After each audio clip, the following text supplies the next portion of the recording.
yang Tuhan sudah berikan itu. Bantulah kami untuk dapat mengerti dan memahaminya dengan baik. Bantu kami juga agar kami boleh melaksanakan firman-Mu dengan sama baiknya. Berkati dan sertai hamba-Mu yang akan membaca dan menguraikan firman Tuhan. Sempurnakan apa yang telah dipersiapkan oleh hamba-Mu, dan kami mau mempercayakan waktu penyampaian firman pada saat ini. Dalam Kristus Yesus. Amin.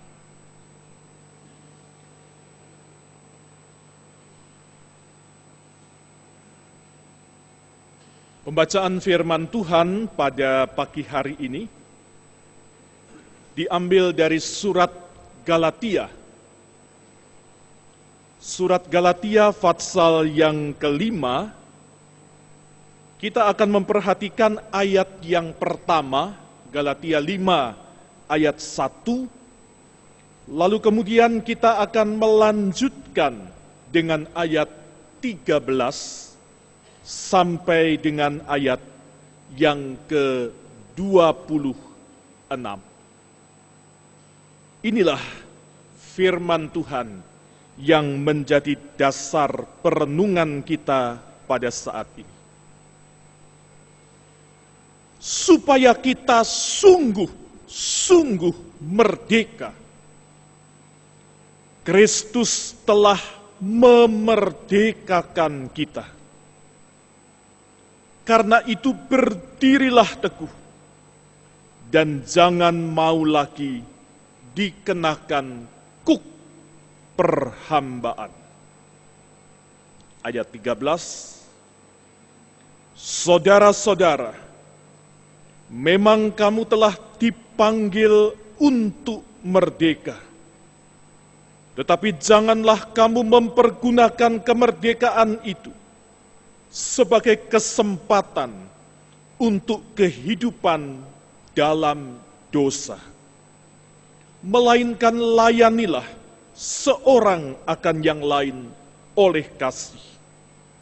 Sebab seluruh hukum Taurat tercakup dalam satu firman ini, yaitu kasihilah sesamamu manusia seperti dirimu sendiri.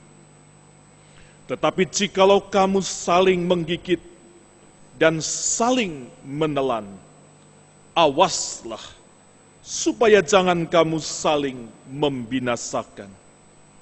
Maksudku ialah, hiduplah oleh Roh, maka kamu tidak akan menuruti keinginan daging. Sebab keinginan daging berlawanan dengan keinginan Roh, dan keinginan Roh berlawanan dengan keinginan daging, karena keduanya bertentangan, sehingga kamu setiap kali tidak melakukan apa yang kamu kehendaki. Akan tetapi jikalau kamu memberi dirimu dipimpin oleh Roh, maka kamu tidak hidup di bawah hukum Taurat. Perbuatan daging telah nyata, yaitu percabulan, kecemaran, hawa nafsu, penyembahan berhala, sihir, perseteruan, perselisihan, iri hati, amarah, kepentingan diri sendiri, percideraan, roh pemecah, kedengkian, kemabukan, pesta pora, dan sebagainya. Terhadap semuanya itu kuperingatkan kamu, seperti yang telah kubuat dahulu, bahwa barang siapa melakukan hal-hal yang demikian, ia tidak akan mendapat bagian dalam kerajaan Allah. Tetapi buah roh ialah kasih, sukacita, damai sejahtera, kesabaran, kemurahan, kebaikan, kesetiaan, kelemah lembutan, penguasaan diri. Tidak ada hukum yang menentang hal-hal itu. Barang siapa menjadi milik Kristus Yesus, ia telah menyalibkan daging dengan segala hawa nafsu dan keinginannya. Jikalau kita hidup oleh Roh, baiklah hidup kita juga dipimpin oleh Roh. Dan janganlah kita gila hormat, janganlah kita saling menantang dan saling mendengki. Demikianlah pembacaan firman Tuhan. Berbahagialah orang yang mendengar firman Tuhan serta memeliharanya. Haleluya.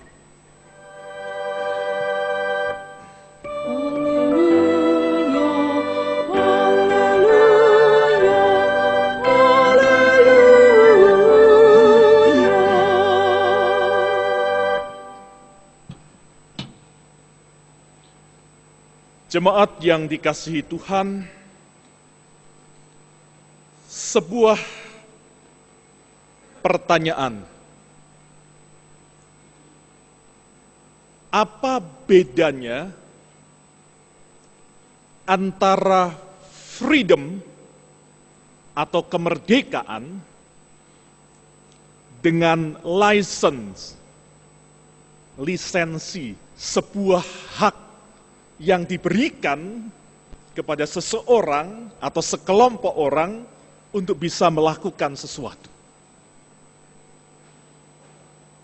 Freedom, kemerdekaan, atau license, hak yang diberikan untuk melakukan sesuatu.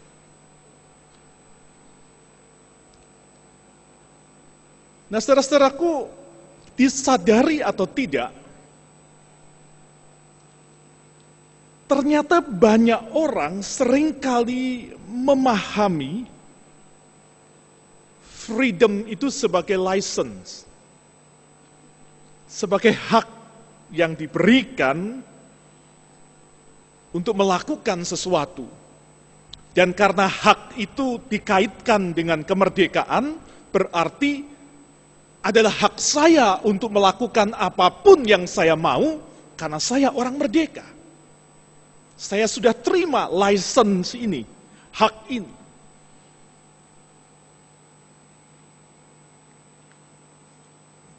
Apakah freedom atau kemerdekaan yang Tuhan hadirkan seperti itu? Tentu tidak.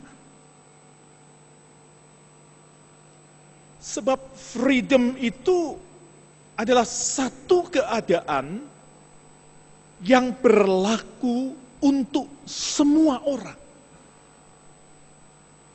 Allah itu memerdekakan kita.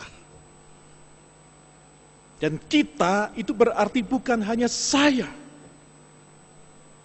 tetapi juga sesama saya, juga orang-orang di sekitar saya.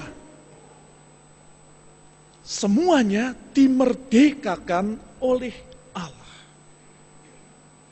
Dan oleh karena itu kita harus berhati-hati untuk menerjemahkan kemerdekaan ini.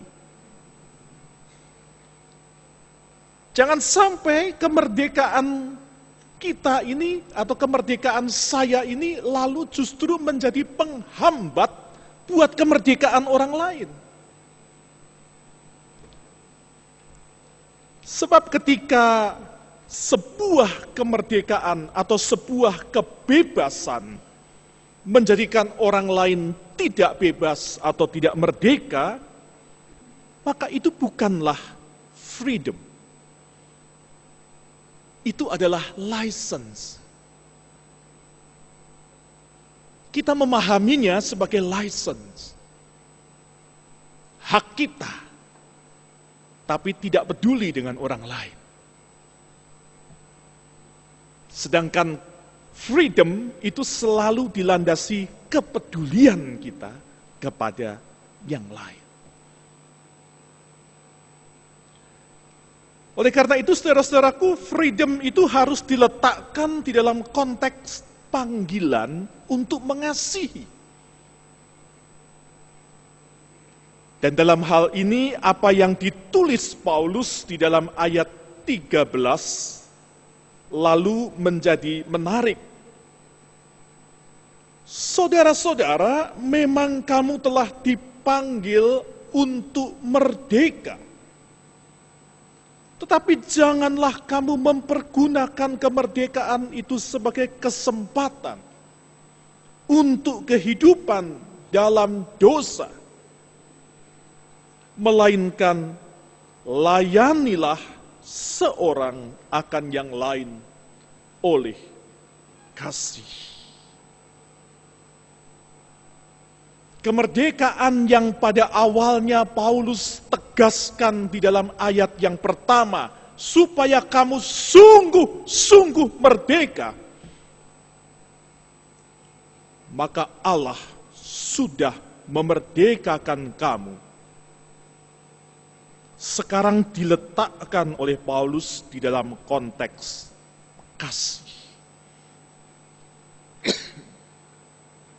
Nah, saudara-saudaraku, mengapa demikian? Yang pertama, karena kemerdekaan itu terjadi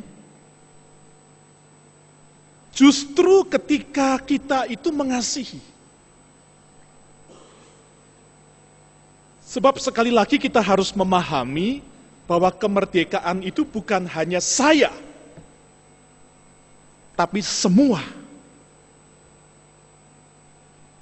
Dan itu hanya bisa terjadi ketika kita mengasihi sesama kita. Tanpa kasih, yang terjadi bukanlah kemerdekaan, tetapi penindasan. Kalau kita mengasihi seseorang, pastilah kita akan menjaga tindakan kita. Agar tindakan kita itu tidak menyakiti hatinya. Agar tindakan kita itu tidak menghambat kebebasannya, kemerdekaannya. Dan karena itu, di dalam kasih justru terjadi kemerdekaan. Apa yang terjadi di tengah-tengah masyarakat pada akhir-akhir ini bukanlah kemerdekaan, tetapi license. Ketika orang menghayati kemerdekaannya itu semata-mata sebagai sebuah haknya tanpa peduli pada orang lain. Lalu kemudian dia naik motor melanggar arus, nekat, pokoknya menghalangi orang lain, main serobot sini sana, bodoh amat. Orang lain terhambat, bodoh amat. Ini hak saya. Saya merdeka. Dan itu berarti license, not freedom. Bukan seperti itu kemerdekaan yang Tuhan berikan. Justru kemerdekaan itu harus muncul di dalam kasih dan kepedulian kita kepada yang lain. Yang kedua, saudara-saudaraku, mengapa kemerdekaan itu harus diekspresikan di dalam kasih, dikaitkan dengan kasih? Karena kasih itu harus diekspresikan di dalam kemerdekaan. Jadi kalau yang pertama tadi, kemerdekaan itu terjadi karena kasih, maka yang kedua, kasih itu harus diekspresikan dalam kemerdekaan. Bukan keterpaksaan. Kalau saudara mengatakan, saya mengasihi seseorang, tetapi kemudian saudara merasa terpaksa, karena kasih saudara itu, saudara merasa terpaksa untuk meladeni dia, untuk bikin kopi tiap pagi, untuk memasakkan masakan buat dia. Nah, ketika saudara merasa terpaksa, itu bukan kasih. kasih itu harus diekspresikan dalam kemerdekaan. Ketika kasih itu kita ekspresikan dalam kemerdekaan, bisa saja kita kemudian menahan diri kita untuk melakukan sesuatu. Saya lihat peluang untuk nyerobot, ini soal nyopir ya. Saya melihat peluang itu ada kosong itu di situ. Kalau saya masuk di situ, wah, saya bisa nyerobot, bisa di depan sana. Peluang. Tapi saya menahan diri saya. Enggak boleh. Karena kalau saya nyerobot, orang lain tidak merdeka. Padahal kemerdekaan itu bukan cuma saya, tapi orang lain. Terus saya menahan diri. Demi kasih saya kepada orang lain. Nah, sepanjang saya menahan diri tidak melakukan sesuatu itu tanpa keterpaksaan, tapi betul-betul lahir dari sebuah kesadaran karena kasih saya pada orang lain, maka di situ saya tetap merdeka. Meskipun saya menahan diri untuk menjadi tidak merdeka, tidak melakukan sesuatu.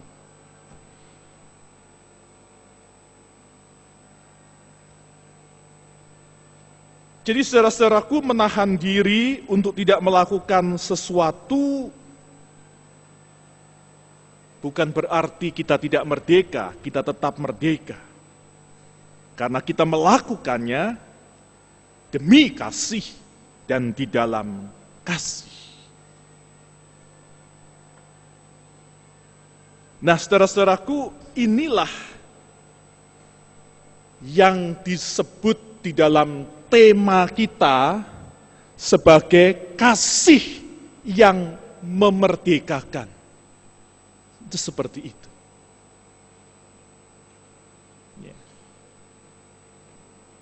Makanya hati-hati ya, kalau rumah tangga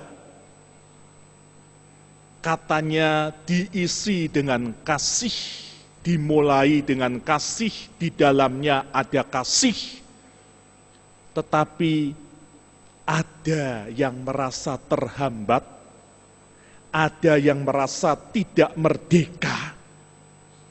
Hati-hati. Jangan-jangan itu bukan kemerdekaan. Not freedom, but license. Ini hak saya untuk merdeka. Dan saya tidak peduli dengan yang lain.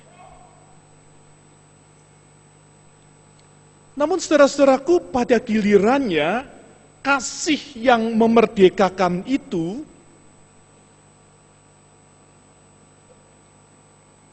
ketika kita akan mempraktekannya, ternyata kasih itu bertemu dengan kedagingan kita. Jadi meskipun Tuhan Yesus itu sudah menebus kita, meskipun Tuhan Yesus itu sudah membebaskan kita dari dosa, tetapi ini loh, kita itu kan belum diubah, ini daging ini masih nempel. Nah, kedagingan kita ini berarti keberdosaan kita, nafsu-nafsu kita itu masih ada, saudara. Nah, ini bertemu. Kita kepingin menerapkan kasih yang memerdekakan, tapi kedagingan itu ada. Kedagingan inilah yang seringkali mendorong kita untuk melihat kemerdekaan itu sebagai license, sebagai hak saya yang dipengaruhi nafsu-nafsu saya untuk melakukan apapun tanpa saya peduli pada orang lain. Tanpa saya peduli pada pasangan hidup saya. Tanpa saya peduli pada anak-anak saya, pada orang tua saya, pada keluarga saya, pada siapapun. Tanpa saya peduli kepada anggota jemaat yang lain, tanpa saya peduli kepada majelis jemaat, tanpa saya peduli kepada anggota-anggota komisi atau ya siapapun, whoever. Itu kedagingan kita yang selalu ingin mengatakan, ini hak saya untuk merdeka. Disinilah Roh Kudus lalu membantu kita. Tuhan sadar bahwa kita ini ada kedagingan. Lalu Tuhan mau bantu kita melalui Roh Kudus untuk mengkonter kedagingan ini dengan apa? Dengan buah roh. Yaitu kasih, sukacita, dan seterusnya. Kenapa? Karena di dalam kasih, kita tadi sudah memahami, di situ justru muncul kemerdekaan yang sejati.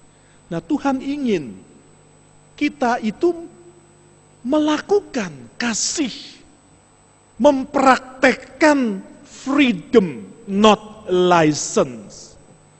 Roh Kudus bantu kita. Tetapi saudara-saudaraku ingat, meskipun Roh Kudus itu membantu kita, jangan kemudian tanggung jawab ini dilempar sepenuhnya pada Roh Kudus.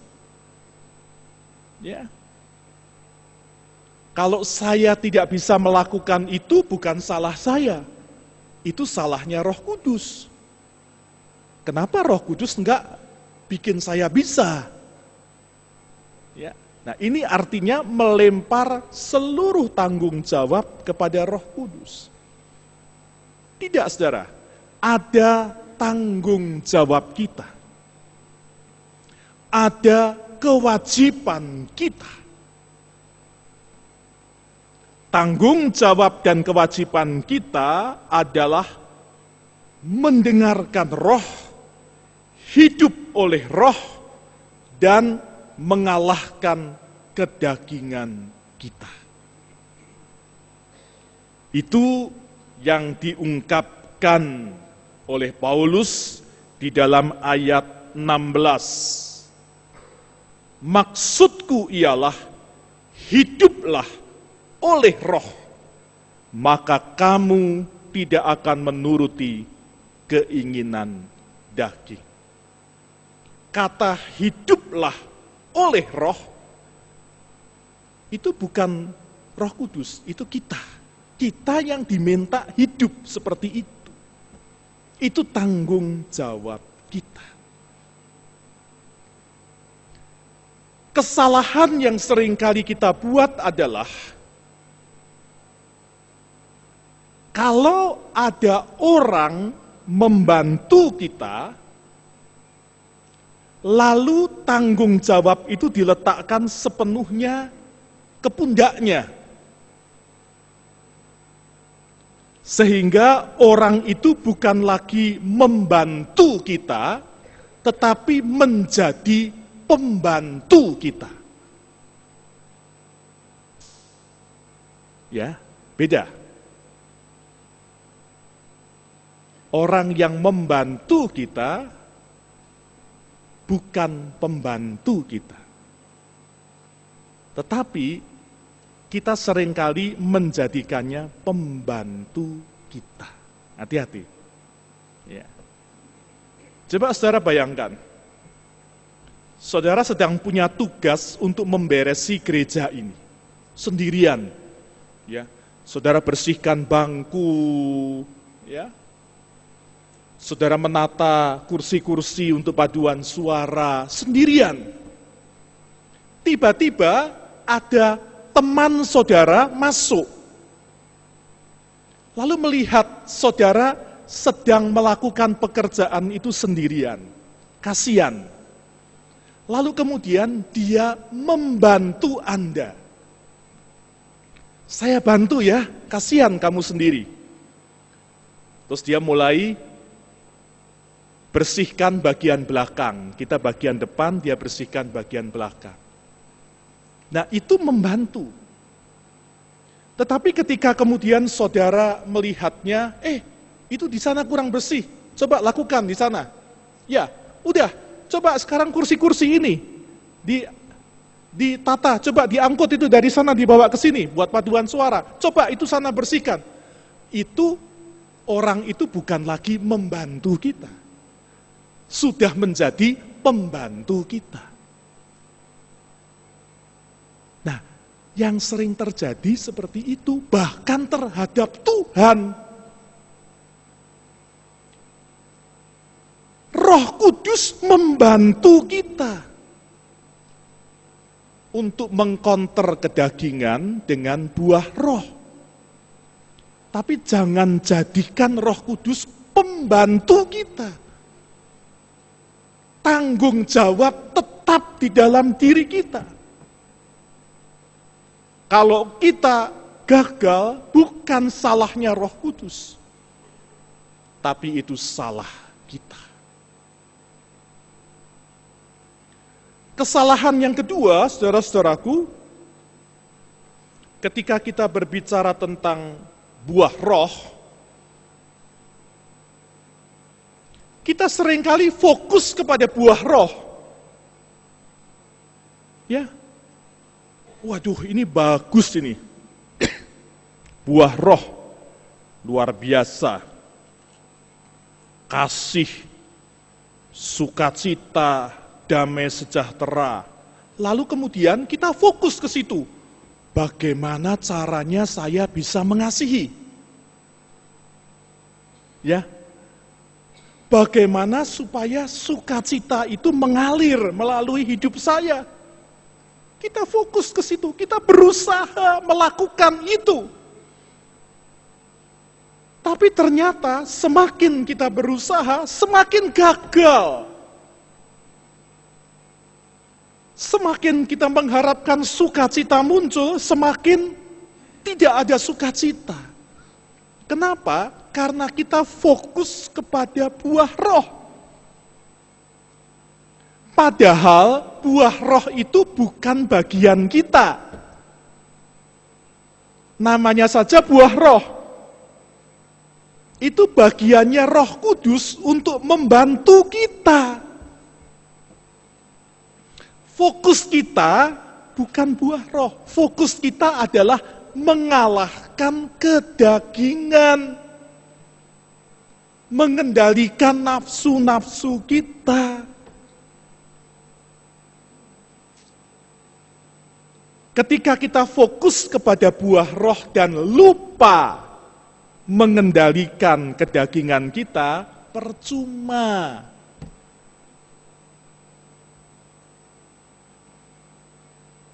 Kita malahan jatuh,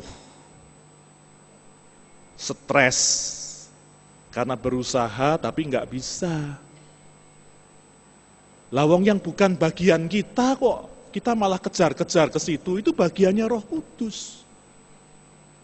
Yang kita kejar tuh yang bagian kita ini loh, dagingnya ini loh.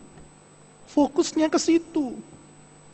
Kalau ini bisa kita kendalikan, nanti otomatis buah roh itu akan muncul sendiri. Kenapa? Karena Paulus mengatakan seperti ini, ayat 17. Sebab keinginan daging berlawanan dengan keinginan roh. Dan keinginan roh berlawanan dengan keinginan daging. Karena keduanya bertentangan. Jadi daging sama roh ini bertentangan. Kalau dagingnya ini kita kendalikan, rohnya akan muncul. apalagi dibantu sama Roh Kudus. Jadi fokus kita itu di sini, di dagingnya ini, bukan di Roh Kudusnya.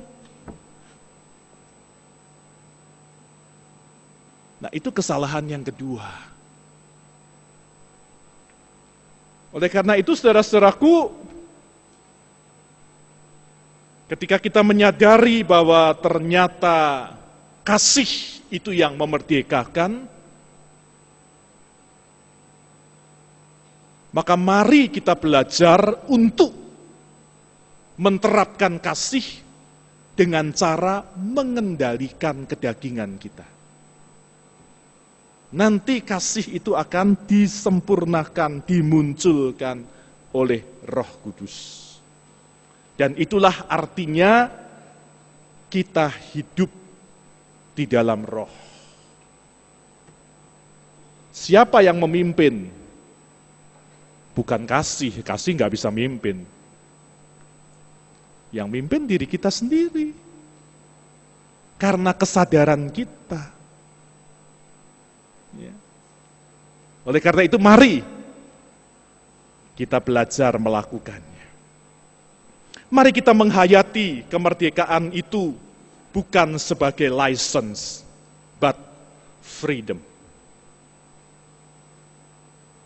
Mari kita menghayati bahwa kemerdekaan itu bukan hanya milik saya, hak saya, tetapi juga hak orang lain. Oleh karena itu jangan sampai kemerdekaan kita menghambat kemerdekaan orang lain. Mari kita justru belajar menahan diri kita demi kasih kita pada orang lain. Agar orang lain tetap merdeka. Dengan cara itu,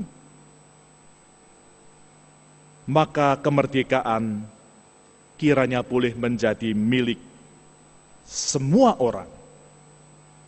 Karena Kristus sungguh sudah memerdekakan kita. Amin.